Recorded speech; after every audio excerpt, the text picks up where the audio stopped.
In a way, you're appealing to a certain political viewpoint. Well, that's what people claim. That's your fans. Your fan base seems to come from that side. No, I don't agree with that at all.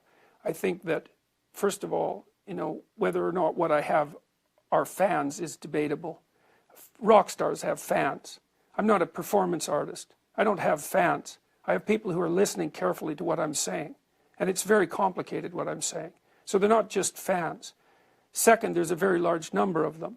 Third, they stack up everywhere from the radical leftists don't like me, to the right. And there are people all along that spectrum, and there's no way of identifying, because they fall along that entire spectrum, there's no real reason to pull out a particular subset of them and say, well, they're indicative of the lot.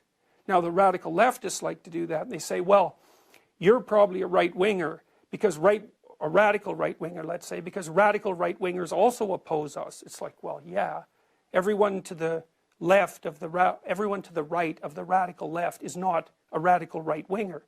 It encompasses the entire spectrum. Are you a radical right-winger? It's a silly question. What's the evidence for that? I'm not asking for, I'm asking you.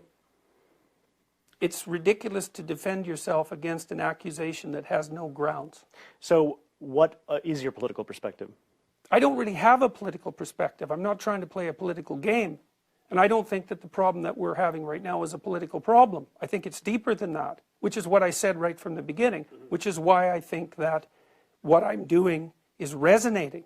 So let's consider me a psychological diagnostician. So to the extent that your fan base does come from what we would call the alt-right, what do you think of them? What do you think of them as, obviously their ideology is very amorphous. Oh, I think that anybody who plays identity politics is playing a bad game. I don't care whether they're playing it on the left or the right, and I've made that perfectly clear, although perhaps I haven't concentrated on it as much as I might. But like I said, I don't see the right as a threat in the university campuses, for example, and that's a large part of the place that I've been fighting this battle.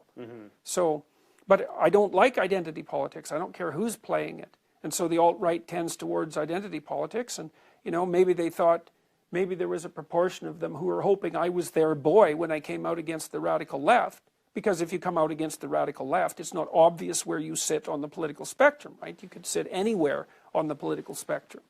But I'm for the sovereignty of the individual, and that isn't what you're for if you're an identitarian. You're for the sovereignty of the group. So what do you say to those who say that you are an alt-right thinker?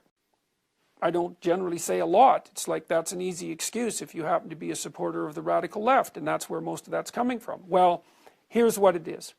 The radical left thinks their policies are reasonable. So then someone like me comes up and says, hey, you're not reasonable at all. Well, then they have two choices. Either I'm reasonable and there's something wrong with their policies, or I must be part of the reprehensible radical right. It's like, well, that's an easy choice.